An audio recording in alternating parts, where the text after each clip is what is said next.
ಜನರ ಸಮಸ್ಯೆಗಳಿಗೆ ಇನ್ನು ಸಿಗುತ್ತಾ ನೇರ ಪರಿಹಾರ? ಸಾರ್ವಜನಿಕರ ಅಹವಾಲುಗಳನ್ನು ಆಲಿಸಲು ರಾಜ್ಯ ಸರ್ಕಾರದಿಂದ ಹೊಸ ಹೆಜ್ಜೆ. ಪ್ರಜಾಸೇವೆ ಇಲಾಖೆ ಸ್ಥಾಪನೆಗೆ ಸಚಿವ ಸಂಪುಟ ಸಭೆಯಲ್ಲಿ ಮಹತ್ವದ ನಿರ್ಧಾರ. ಏನಿದು ಪ್ರಜಾಸೇವೆ ಇಲಾಖೆ? ಈ ವರದಿ ನೋಡಿ. ಸಾರ್ವಜನಿಕರ ಕುಂದುಕೊರತೆಗಳು ಮತ್ತು ಅಹವಾಲುಗಳನ್ನು ತ್ವರಿತವಾಗಿ ಆಲಿಸಿ ಪರಿಹರಿಸುವ ಉದ್ದೇಶದಿಂದ ರಾಜ್ಯ ಸರ್ಕಾರ ಪ್ರಜಾಸೇವೆ ಇಲಾಖೆ ಎಂಬ ಹೊಸ ಇಲಾಖೆಯನ್ನು ಆರಂಭಿಸಲು ತೀರ್ಮಾನಿಸಿದೆ.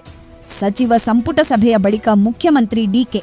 ಶಿವಕುಮಾರ್ ಈ ಕುರಿತು ಮಾಹಿತಿ ನೀಡಿದ್ದು, ಜನರ ಸಮಸ್ಯೆಗಳಿಗೆ ಕಾನೂನು ಚೌಕಟ್ಟಿನೊಳಗೆ ಸ್ಪಂದಿಸುವುದು ಸರ್ಕಾರದ ಗುರಿಯಾಗಿದೆ ಎಂದು ತಿಳಿಸಿದ್ದಾರೆ. ಸರ್ಕಾರದ ಮಾಹಿತಿ ಪ್ರಕಾರ ಈ ಇಲಾಖೆಯ ಕಾರ್ಯಚಟುವಟಿಕೆಗಳ ಮೇಲ್ವಿಚಾರಣೆಗೆ ಹಿರಿಯ ಐಎಎಸ್ ಅಧಿಕಾರಿಯನ್ನು ನೇಮಿಸಲಾಗುತ್ತದೆ. ಸಾರ್ವಜನಿಕರಿಂದ ಬರುವ ಮನವಿಗಳು, ಅಹವಾಲುಗಳು ಹಾಗೂ ವಿವಿಧ ಬೇಡಿಕೆಗಳನ್ನು ಪರಿಶೀಲಿಸಿ ಸಂಬಂಧಿತ ಇಲಾಖೆಗಳೊಂದಿಗೆ ಸಮನ್ವಯ ಸಾಧಿಸುವ ಜವಾಬ್ದಾರಿ ಈ ಇಲಾಖೆಯದ್ದಾಗಿರಲಿದೆ. ಇದಲ್ಲದೆ ಮುಖ್ಯಮಂತ್ರಿ ಹಾಗೂ ಸಚಿವರಿಗೆ ಸಲ್ಲಿಕೆಯಾಗುವ ಹಲವು ಮನವಿಗಳನ್ನು ಕೂಡ ಈ ಇಲಾಖೆಯ ವ್ಯಾಪ್ತಿಗೆ ತರುವ ಕುರಿತು ಸರ್ಕಾರ ಚಿಂತನೆ ನಡೆಸುತ್ತಿದೆ. ಜಿಲ್ಲಾ ಉಸ್ತುವಾರಿ ಸಚಿವರು ತಮ್ಮ ಜಿಲ್ಲೆಗಳಲ್ಲಿ ವಾರಕ್ಕೊಮ್ಮೆ ಸ್ಥಳೀಯ ಶಾಸಕರೊಂದಿಗೆ ಜನಸ್ಪಂದನ ಸಭೆ ನಡೆಸಲಿದ್ದು, ಜನರಿಂದ ಬಂದ ಸಮಸ್ಯೆಗಳ ಬಗ್ಗೆ ಪರಿಶೀಲನೆ ನಡೆಸಲಾಗುತ್ತದೆ ಎಂದು ತಿಳಿಸಲಾಗಿದೆ.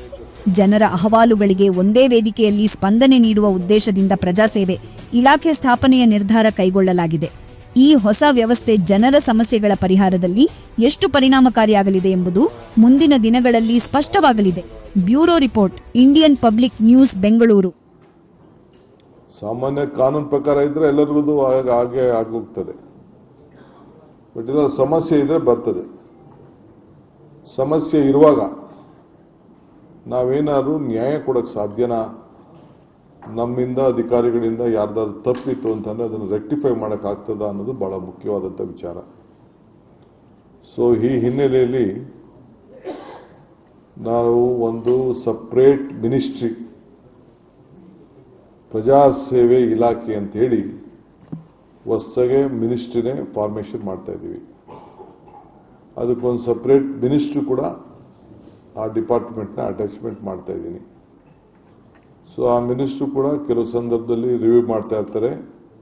ಅದಕ್ಕೊಂದು ಸೀನಿಯರ್ ಒಬ್ಬ IAS ಆಫೀಸರ್ಸ್ನು ಅಪಾಯಿಂಟ್ ಮಾಡಿರ್ತೀವಿ. ಸೊ ಬೇರೆ ಬೇರೆ ಅಧಿಕಾರಿಗಳಿರ್ತಾರೆ. ಆಗೆಲ್ಲ